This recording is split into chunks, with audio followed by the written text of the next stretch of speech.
So something I say sometimes is dating is data, right? So you're dating and you're just learning information. You don't need to change the other person. You don't need it to fit in a certain box. You're just learning about another person. And if you can take the pressure off kind of what the outcome is and just try to enjoy it like a conversation we're having or with someone new that you're meeting and see what you learn about them, what you learn about yourself without putting it on the scale of like, it was good, it was bad, it was a failure, it was a winner, trying to enjoy it.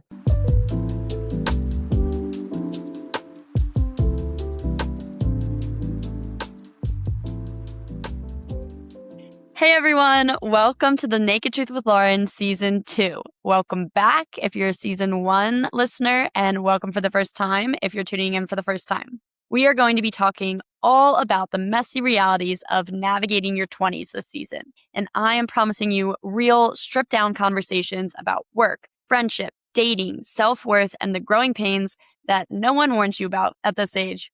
Hopefully, you will feel a little less alone after listening.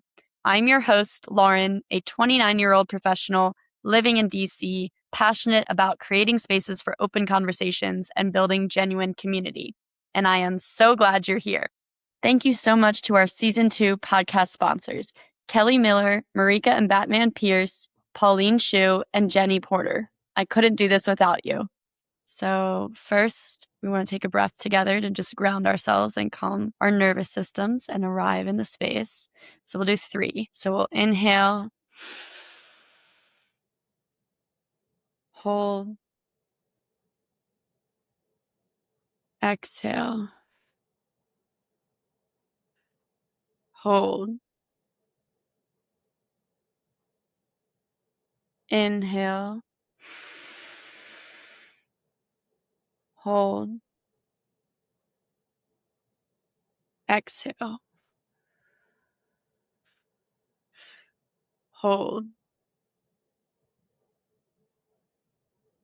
inhale,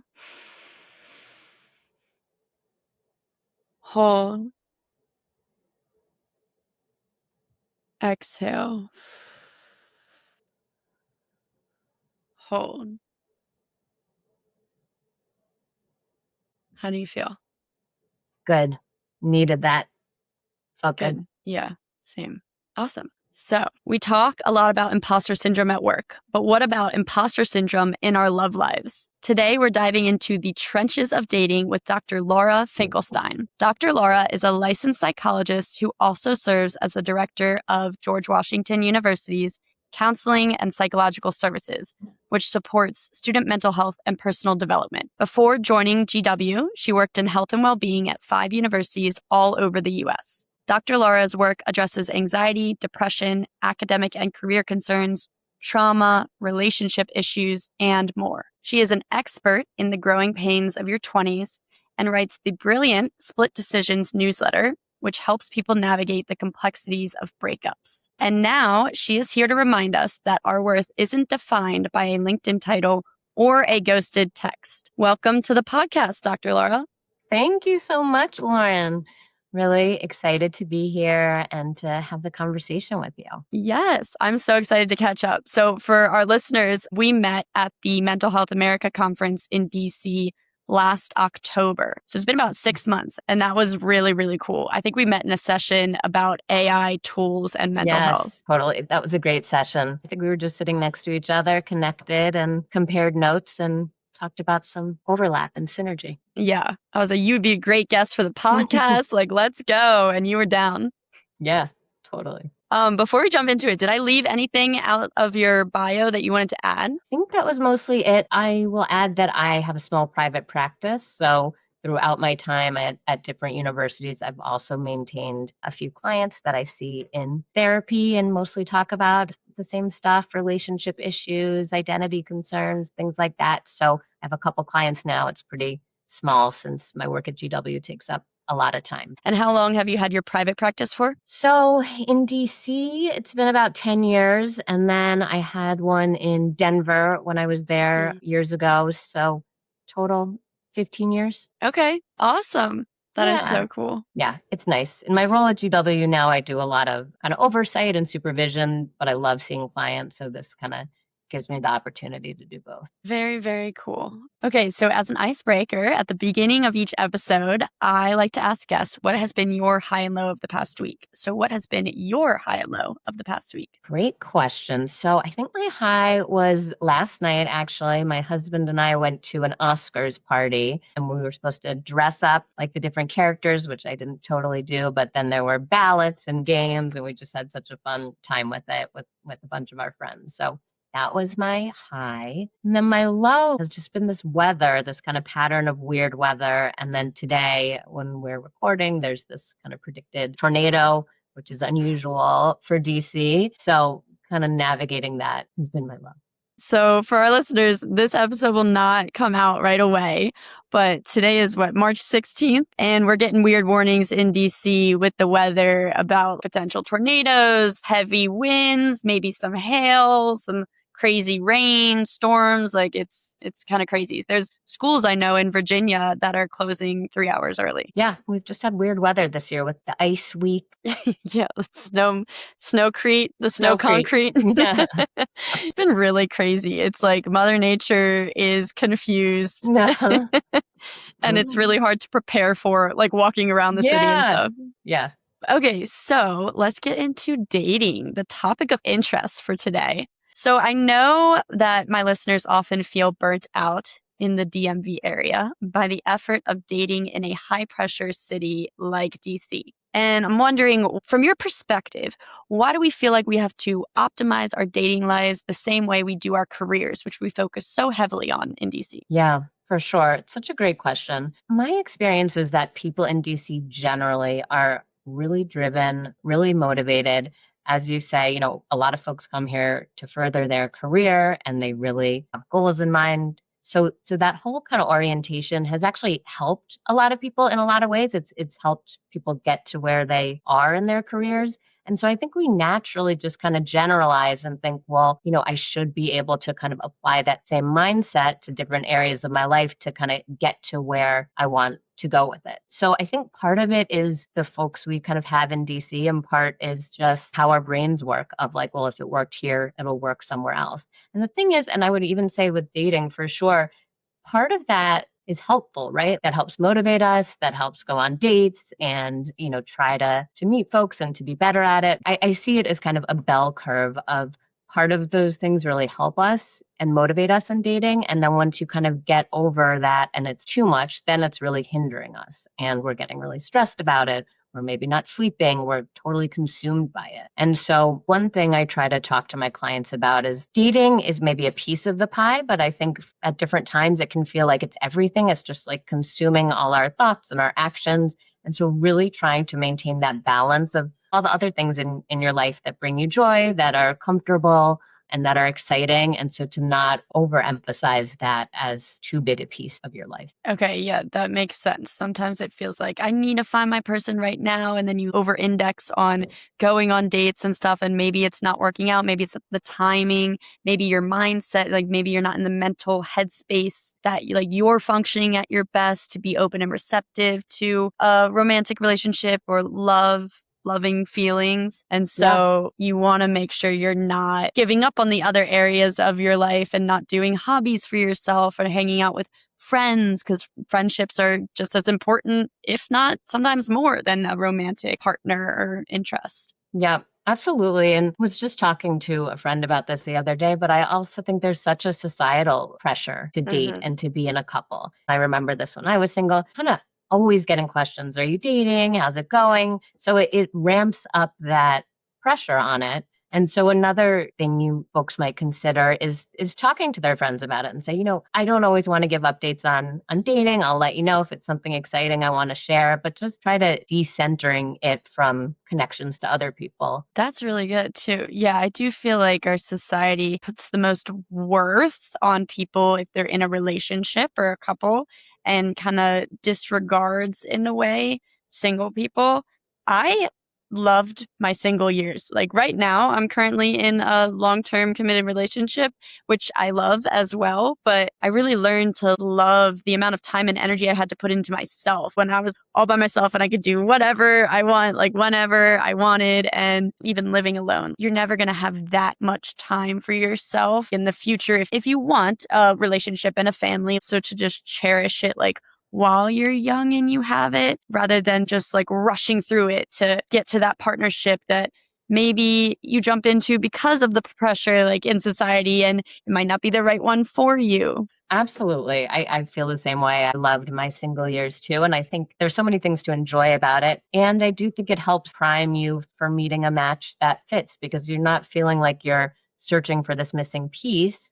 We're all whole without a partner, but something that's additive to your life that might make certain things better or more fun. And so it actually helps with dating also to just enjoy being single. 100%. Yeah, you got to Yeah. be cool with yourself before Yeah. like you're cool in a relationship for the relationship to thrive and yourself. Yes. Yeah.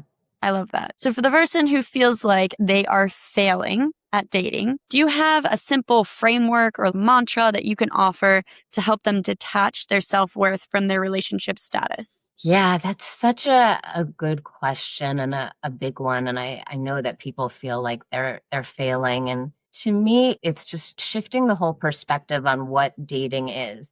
There isn't winning at it, losing at it. It's just experiences. And so to try kind of from a bit of distance, observe things that way. So something I say sometimes is dating is data, right? So you're dating and you're just learning information. You don't need to change the other person. You don't need it to fit in a certain box. You're just learning about another person. And if you can take the pressure off kind of what the outcome is and just try to enjoy it like a conversation we're having or with someone new that you're meeting and see what you learn about them, what you learn about yourself without, yeah, again, putting it on the scale of like, it was good, it was bad, it was a failure, it was a winner, trying to enjoy it. I love that perspective. Dating is data. I love that. And just kind of acting like a researcher and a gatherer of data and then Yeah. thinking like, what did you learn about that person? What did you learn about yourself? What did you learn about what you want in a partner? It doesn't necessarily have to be that one that you went on a date with. Yep. Absolutely. Absolutely. And I think folks who date for years really have this valuable store of information of how they felt with certain people, what worked for them, what didn't. So you're really gaining something in every date, every relationship. I really believe that. Yeah, that is really cool.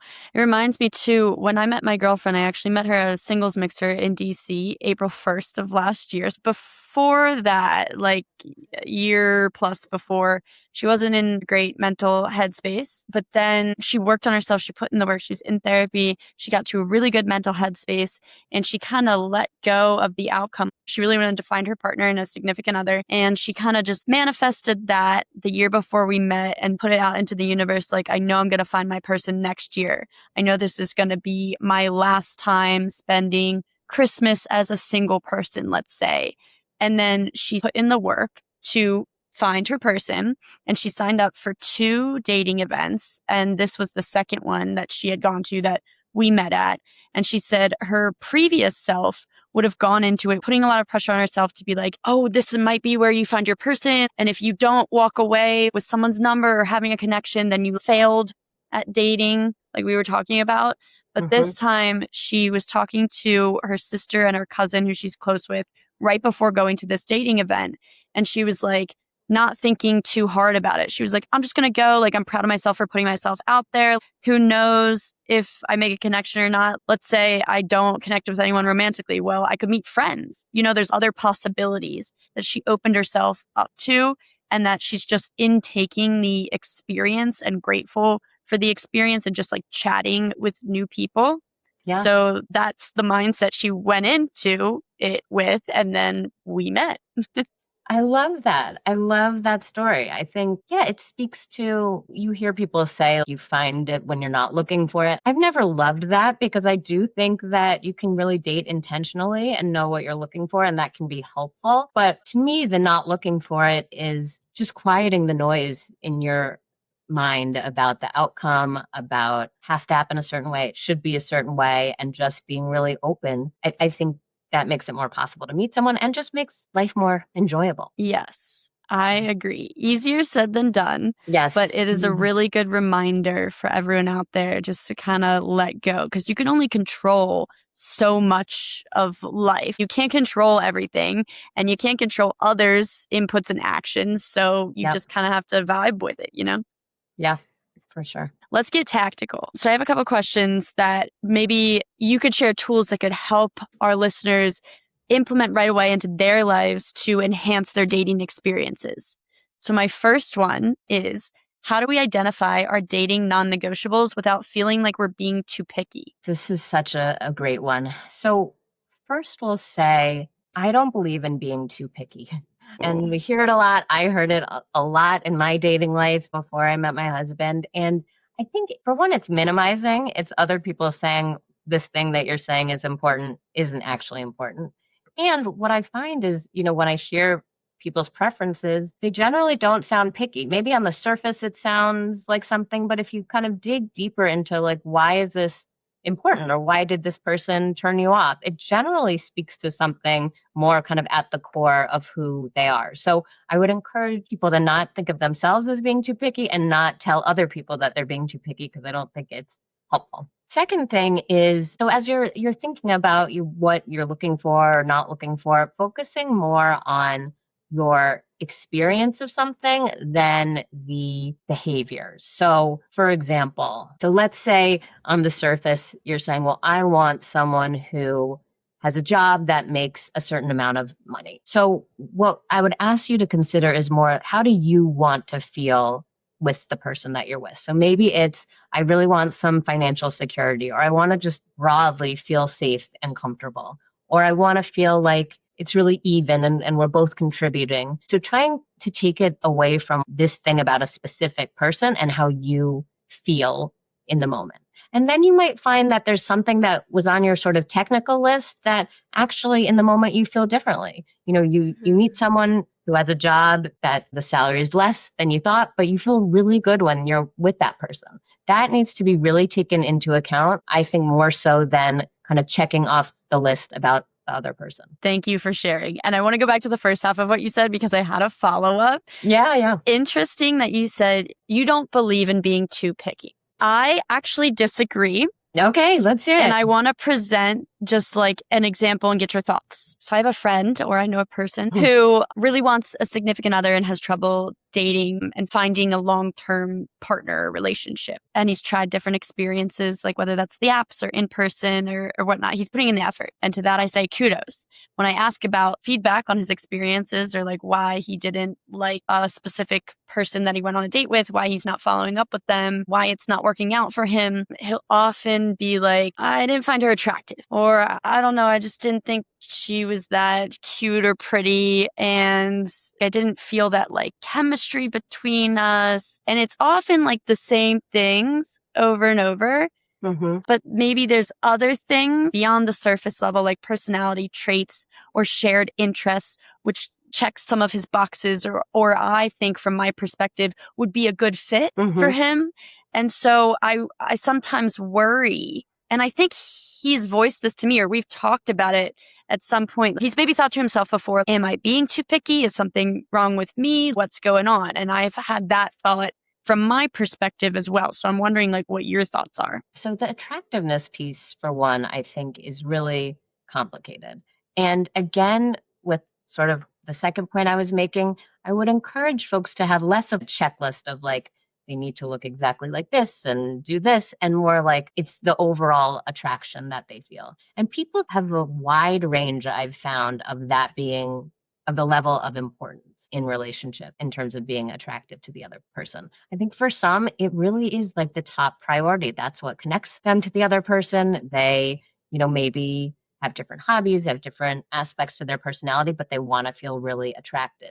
I guess the caveat to the too picky is I don't think there's anything universally too picky. Now, that said, if someone like your friend is himself feeling like he is maybe being too picky or is wanting to kind of broaden his scope, I would suggest therapy, because there might be some block there in terms of why he doesn't feel like he can kind of be more open-minded to other types of people. So if he's feeling that way, then I think just reflecting on, was there a formative past experience he had in a relationship that really changed his view? Were there messages from his parents or friends that told him that he needed to kind of approach dating in a certain way? But then again, yeah, I come from a place, I know for me, many people felt that I was too picky. And then when I met with my husband, I felt like, okay, this was what I was waiting for. Less so in terms of a checklist and more just like how I wanted to feel and be myself in a relationship. So it's just kind of a nuanced thing. Very interesting. Thank you for sharing. And I Yeah. appreciate you bringing up a tip about therapy because I do think at some point in everyone's life, everyone could benefit from therapy. So I think that's always a good investment. Yeah. When it starts to feel maybe less about the other people and more about ourselves, I think that's always a good time to get in there and explore, why is this my approach to dating and do I want to try and work on any of it? So in our world, comparison is super easy with the access we have to social media and seeing others like curated lives who we may not even like live near or be close friends with anymore. So I'm wondering, how do we manage the comparison trap when it feels like maybe everyone else on social media on your feed is getting engaged or having a kid and we're on our fifth average coffee date? This is such a hard one and such a universal one right now with the students I see, with my clients, the constant comparison. And I think social media and the internet has taken that to the nth degree. I think there's a couple things that we can do. One is to really just, again, I talk a lot about feelings, but self-reflect, like, how do I feel when I'm making these comparisons and when I'm going on social media? And it seems obvious, but I've seen it with clients. Say I spent an hour last night scrolling on Instagram and everyone seems like they're, in the type of relationship that I want. And so I said, well, how did you feel doing that? And they say, felt really sad or jealous or upset. Then you're kind of consistently doing something that makes you feel upset, right? So just like anything we might do, kind of making a shift in accordance to how we want to feel and how we know something does feel. Another thing with social that people do is, and I think we talked about this at the conference too, but curating your feed a bit more so that you're looking at things that feel positive, that don't evoke that kind of comparison. Okay, I actually hate sweating when I sleep, and I'm a hot sleeper. Cozy Earth solved this problem with its bamboo sheet set, which provides cooling comfort and unparalleled softness. And I got you 21% off. Just use my code TRUTH at checkout at cozyearth.com.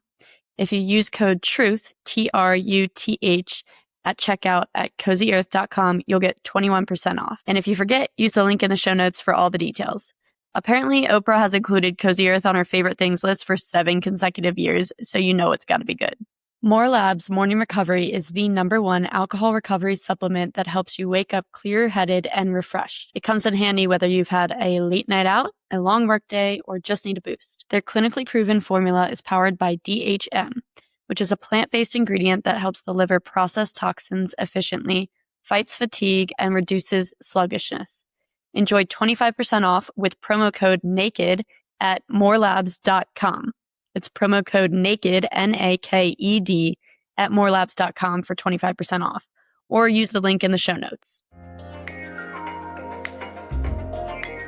Can you explain further what you mean by curating your social media to invoke the positive feelings that you want? Yeah. And so this was something that I thought more about from the conference. So, the social media goes on an algorithm. So the more things we look at, they then tailor what's popping up to what we're interested in. And so could be muting friends who some of their images or what they're talking about evokes those negative feelings for you. It could be, seeking out mindfulness apps and socials, things like that, so that we're sort of like training our searches to look for things that feedback positivity towards us. So things like that. I love that. Thank you for bringing that up too. I've actually had conversations recently with my sister about curating social media because she follows like a bunch of people, as do I. And sometimes she'll make a comment like, oh, did you see such and such is doing this? And it's like not a close friend, someone she hasn't seen in years, doesn't know anymore. But the feelings of jealousy are clearly present in what she's saying. And I do feel jealous as well. So I want to normalize that feeling when you see others living a life or having certain perks in their life that maybe you want, that you're jealous of. And I'm like, unfollow them. Yeah. You're describing these like negative feelings, whether it's jealousy or sadness or anxious, nervous, kind of worrying feelings. And Yeah. like, you don't have to follow them, like unfollow them. And then her response will be, well, no, because XYZ, or I don't want to be rude. I don't want to be mean. And I'm like, it's not about them. It's about you. And likely the other person won't even notice that you unfollowed them. Yeah, totally. And I think there's also a great option of the muting, which I don't think they even are aware if you mute them. It just means it doesn't come up in your feed, but they're not like unfollowed or unfriended or whatever. Oh, okay. Is this an Instagram function? It's Instagram, yeah. Okay. Depending on whatever socials you use, there could be different options where maybe they don't even know that you're not following them. But to your point, and I agree, I mean, this is your own mental health, right? So if you need to make some changes to that, people in your life who are supportive should understand that. Yeah, I think it's a self-care activity. Now, Yeah. like, if you asked me 5 years ago, I would have been like, heck no, like, I would never do that. Like, that's mean, or why do I need to do that? But now, after learning more and going to therapy, paying attention more to my mental health, I'm like, oh, every once in a while, it's important to go through, like, if I spend a lot of time on Instagram, my Instagram friends, see who I'm following, unfollow anyone or any accounts that don't make me feel good for whatever reason. It doesn't matter. Like, try not to judge myself. And it's a self-care activity to narrow down who and what accounts you're following. Because again, too, it can get out of hand. I think I follow, like, let's say 1,500 people, around that number. I don't have that many friends in real life, like friends who I speak with and, reach out to catch up with or like vent or whatever. So I'm like, why do I need to see what's going on in this person's life who I haven't seen in 10 years? Yeah. Why do I care? What purpose is it really serving? So I always try and encourage like using social media intentionally. Like what are you looking for out of an experience, and not falling into that trap of like just pick it up and scroll through, and time is flying and you have kind of all these emotions coming up, but like what do you hope to accomplish from it, and do you have to remove some people to get there? And it's tough because the way they do it, it's like addictive. Yeah. So I definitely find myself scrolling when I'm just like sitting there for a second and I'm bored and I need stimulation. I'm like scrolling, and then, if it's TikTok, hours could go by and I'm like, whoa, it's 8 p.m. Who knew?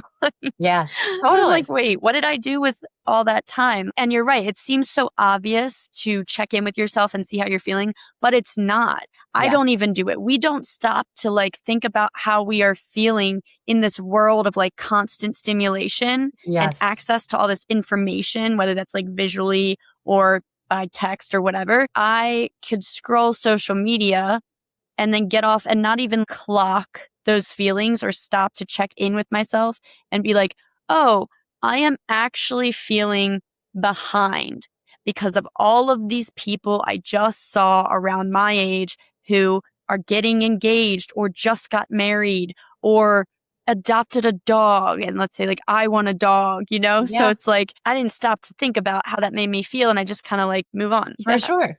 I know. And I would say another bonus of trying to limit the social media and just being on the phone generally is regarding dating. When you're on the phone all the time, you're kind of missing what's happening in the world. I do it too. I'm working on right now, not being on my phone while I'm walking, which is something I do all the time at the office. But I feel, I'm missing interactions around me, missing new people, missing conversations. And so I think kind of that openness can also help if you're looking to meet people. That is brilliant. I love that because we are all walking around. I see it. I do it, staring at our screens, and we're not interacting with the people around us or even like looking up and smiling. Eye contact. Yeah. And that is organic connection that could happen that you're missing out on. Yep, for sure. And one other thing, with the social comparisons, kind of apart from social media, I would say just kind of doing a thought exercise with yourself of, okay, I'm seeing these certain things either, on the phone or just out in the world, and there's a certain outward projection, but just reminding yourself that you really don't know what's going on for people. And I have the privilege in my role of seeing therapy clients, so I know we're all struggling in different ways. And then we all generally want to portray ourselves as having it all together. So if you think you are the one person who is struggling or not getting what they want, you're really not. And so just kind of trying to remind yourself we're all in this together. That is a great reminder. Thank you for sharing. And that's one of the main reasons this podcast exists, to peel back the actual messy reality, which you can do in a podcast form, but you can't do in like a little Instagram reel or a picture. I'm wondering, so another like tactical takeaway that my listeners could take from this and implement to enhance their own dating lives. So sometimes it's like a horrible dating experience that someone has, and it could really impact their day-to-day or their mood for the entire week. And so I'm wondering, how do we practice like self-soothing after a bad dating experience so it doesn't ruin our entire week? So I would say, to some of the earlier things we were talking about, trying to put it into perspective with the other things going on in your life and lean into those other positive tools you have available to you. So whether that's talking it through with someone, a friend or a therapist, or doing your self-care activities, whatever those are. And I'm really non-prescriptive about self-care because I think it's so unique to everyone. I remember for me, I was often getting the recommendation of self-care being like physical activity, which isn't my self-care. I like to do it and I still do it, but it's not what makes me feel the best. I tend to do more creative things and projects at home. So self-care is really unique to everyone, but just knowing what those things are so that you can kind of have them at the ready after a bad dating experience. And I think, similar to also what we talked about with dating is data. I think if you can start even from the front end of a date of like going in to just have an experience and see how it goes. It doesn't need to have such meaning and gravity. And if it's a bad date, then that's quick data for you, that it's someone that you don't want to see again. And you've probably learned something about them and yourself, to trying to take the pressure off kind of from the front end also. Give us an example of a self-care activity you like. I love writing. And so we'll talk about the different formats I write in for work, but also creative writing. I'm working on a novel right now. It's fun for me to just get totally lost in it and do something really out of my regular routine. So those are some of mine. I have a dog, love walking the dog, love even just petting the dog. That is very grounding for me. Being with my husband and talking about something totally silly and unrelated to daily stressors is helpful too. I love that. Congrats on the novel you're working on. Oh, yeah, thanks. Just started a couple weeks ago. Very, very exciting. And I've heard that the writing a book process is really difficult, so good for you. Yeah, thank you.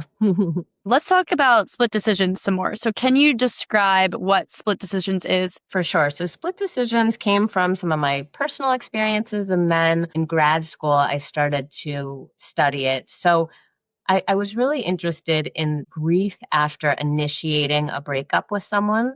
And so there's a lot of stuff out there for if you've been broken up with or dumped, kind of what that process looks like, but nothing for the initiator of a breakup. And I found personally, and in my clinical work, that was kind of its own journey, because you had to deal with the fact that you made the decision that hurt someone else, and that was disruptive to your life. There's a lot of guilt that comes up, regret, did I do the right thing, along with often some positive feelings, but it's just kind of a complex experience and no one was really talking about it. So I wanted to give voice to that and support, because another thing with initiators is they often don't have folks kind of rallying around them, like those who are broken up with. And so I created Substack, so a newsletter that talks about different parts of the initiation process. And I have an Instagram that has little bits about it too. And so, yeah, I've really been enjoying it. Awesome. And yeah, you're totally right. It's like that side of things, you don't have people rallying around you because you're not the dumpy, the one that is like outwardly heartbroken. Although I imagine there is a sort of heartbreak that can happen on that side too, as the initiator. Yes, for sure. Yeah, I think it can happen for both. I mean, often there's still a lot of change to wrestle with. Maybe you pictured yourself with this person and something just didn't go as planned. So there can be a lot of heartbreak on both sides. Yeah. I just caught myself. I said, I imagine, but I actually have been the initiator in my dating experience, have more so been on the dumpy side, but there's been different like levels of relationships that I've had like romantically. And I think that might be a story that I need to let go of, because now I can think of several examples off the top of my mind where it's like, wait, I initiated that, or like I wasn't as invested, and maybe the other person saw it as more of like a serious relationship. So I technically initiated that Yeah. breakup or the dissolving of a situationship, let's say, if it wasn't like a defined relationship with like titles. And I have experienced heartbreak on that side. It's not always an easy Yeah. decision. Like it's still It hard. almost never is. And I think people really second guess it, wonder if they should do it. And some people never get over the hurdle and that fear, and they stay in relationships, where they don't feel good. And so it's not at all like a pro breakup newsletter, but it is the idea of like, if you're going down that path or thinking about it, here's some encouragement if it's going to be the right thing for you. Yeah, I love that. Yeah. And why would you say is being the one to say this isn't working actually a superpower for our self-esteem? Yeah. So I think it often doesn't feel that way in the moment. But so, as I mentioned, I did some research on this and did a study. And everyone I spoke to, all the initiators, said it was so painful going through it. And then afterwards, they were proud of themselves. They felt increased self confidence. They felt they had like a clear path towards what they wanted, whether that was a relationship or not, and what kind of relationship they wanted. So you learn all these things about yourself. And as I mentioned, there's so many folks who don't feel like they're able to break up or for whatever reason. And so to kind of know that that's the right thing for you to do and put yourself what is really going to be immediate pain in order to long term, feel better and feel more hopeful and be with a better partner potentially, I think it can really increase self-confidence, and it's a brave thing to do and can ultimately feel good. It's really like, and in my personal experience, I found too, just sort of like aligning your values with your actions. If you feel like you shouldn't be in this relationship and then you act on it, it's a really powerful thing to do. I'm curious from your research and experiences why I know that it's like really hard to end a relationship, especially if it's like a longer term relationship. And maybe if you're living with that person, like there's a lot in your life that would change and there's a lot of hardship that comes with that. And I'm wondering, like, from your research and your experiences, what would you say is like the main reason, if there is one, that people do not end relationships that are unhealthy for them or like toxic situations? It's probably two things. One is what you alluded to, which is like there's so many moving pieces and it just feels too overwhelming. There's like a shared home or animal or kids or, friend group, and it just feels like too much to untangle. Fear of hurting the other person, although I wouldn't say that's the top one that I've heard. And then the other, and probably the biggest, is self-doubt. So I hear a lot about like, I have these reasons to break up with someone, but I don't know. Could it change? Could they change? Is it something wrong with me that I'm thinking this? Especially if they've gotten feedback from other people, like this seems like a nice relationship and a nice partner. It can be really hard to like trust your gut despite all of that feedback. And that's a lot of what, I've worked with clients in therapy of just clarifying. And sometimes it's like, no, it was something I actually needed to work on. But often I find it's like a gut feeling that they maybe can't fully articulate, and the work is just kind of growing in their confidence to act on it. What advice would you give to someone for reason one, when it feels too overwhelming to untangle, if there's a shared friend group, living situation, animal, kids, whatever it is? What advice would you give to someone in that position if you know and they know in their gut that they're not going to be happy in the long run with this person? I try to give kind of less specific advice and more to help them kind of process and figure out what is best for them. And I will say my research is primarily with 20 and 30s non-married couples, and also relationships that aren't abusive and there's not like a really significant danger or concern, in which case I think you have to think about it a little bit differently in terms of urgency. All that said, I think, yeah, so it's just kind of processing that for yourself. Is it worth the way I'm feeling now? Let's assume this is not really going to go away once you've clarified that. Am I able to keep going with this feeling and keep things intact, but make these sacrifices kind of at my core? And another tool that I'll sometimes use is, let's imagine you 20 years from now, looking back on your life and on where you want to be. What would you say to yourself right now? And where do you want to be at that point? And that can be a powerful tool for folks to be like, yeah, I'm not going to want to be in that relationship then. And finally, I would say just normalizing it will be painful.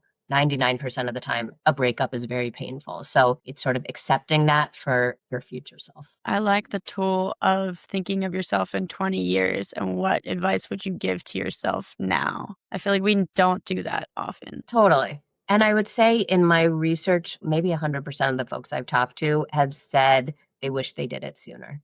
Whoa. They let things go on longer because of these doubts, because of these worries. But now on the other end of it, they wish they'd done it earlier and had that space to recover and kind of move forward. It's really reassuring for Yeah. anyone who might be currently in this position and doubting themselves or their decisions. Like, that is very reassuring that that percentage of the people from your research wished they had done it sooner. Yeah. So that they were like confident that they made the right decision after ending things. Very interesting. Thank you Yeah. for sharing. Yeah, totally. I think one last main question to finish up. What would you say to the woman who feels like she is behind in life right now because she hasn't found her person yet? There's so much pressure around that. I like to think it's getting easier over time in terms of just more options for women with things like, egg freezing, things like that. Also just seeing more examples of women who are single or who don't want a partner, or there's just more variety now kind of publicly. And so my hope is that will normalize the fact that we're all on our own different paths. And I know it can feel this way, but a behind is just kind of like a construct that we've made of whatever expectations and timeline kind of we've come up with.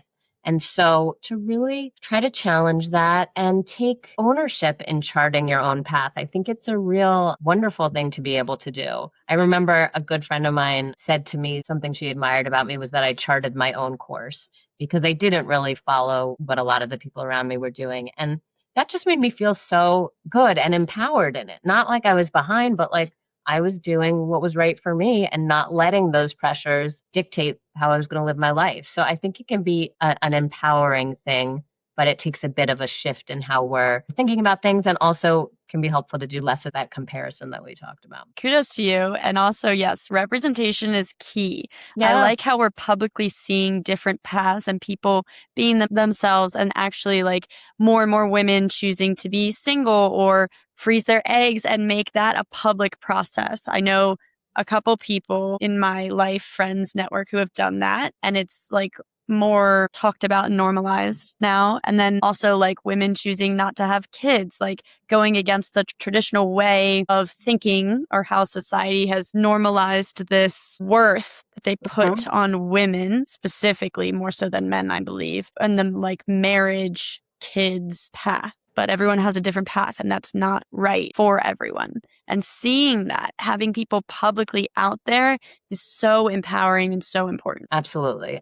I've seen that with my clients. If there's someone, maybe it's a celebrity or an athlete or something that's kind of going on the path similar to theirs, it can be so reassuring. And so would encourage folks to find someone out there. There are plenty who are doing it sort of more like you, and follow them and take some comfort in that. Thank you so much for sharing. This was a lot of great advice, and this was a great conversation. I really like the portion where we talked about social media and you talked about curating your feed and really checking in with yourself after scrolling with how you're feeling and being honest. Am I feeling sad? Am I feeling jealous? And then taking the steps to own who you're following, which accounts are you following, and then curate that to curate more positive feelings in your life. Yeah, for sure. And I think you can get creative with lots of different ways. I know my friends and clients are doing some different things, like not having the app on your phone. So it takes an extra download, things like that. Having, times in the day where you're not checking your phone. I do this and I find it really helpful. So, I'm realistic. People use their phones and use social media, myself included. But what are some little changes you can make to make it work better? I love that. So where can listeners connect with you? I want you to plug your socials, website, services, and join the Split Decisions community if they want to.